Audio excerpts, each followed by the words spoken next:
మన చుట్టూ ఉన్న వాళ్ళని చూసి మనం వాళ్ళంతా మన వాళ్ళే అనుకోవడం అది మన మంచితనమే. కాకపోతే వాళ్ళు మన చుట్టూ ఉంటూనే మన ద్వారా సహాయాన్ని పొందుతూనే మన వెనక చేరి గుంటలు తవ్వుతూ మనల్ని వెన్నుపోటు పొడవడానికి చూస్తూ ఉంటారు.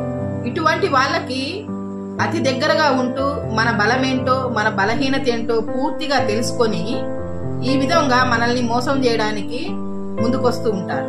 అయితే ఇలాంటి వాళ్ళని మనము ఏమనాలంటే తిన్నింటి వాసాలు లెక్క పెట్టేవాళ్ళు అని చెప్పి అనవచ్చు.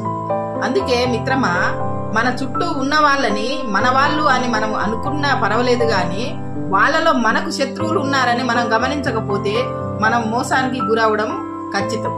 అందుకే మనం తప్పకుండా మన మంచితనం మనకి శత్రువు కాకుండా మనల్ని మనమే కాపాడుకోవాలంటే ఎవరు మంచి వాళ్ళో ఎవరు చెడ్డ వాళ్ళో మన చుట్టూ ఉన్న వాళ్ళలో మనం గమనించుకుంటూ ఉంటేనే మనం మోసానికి గురికాము.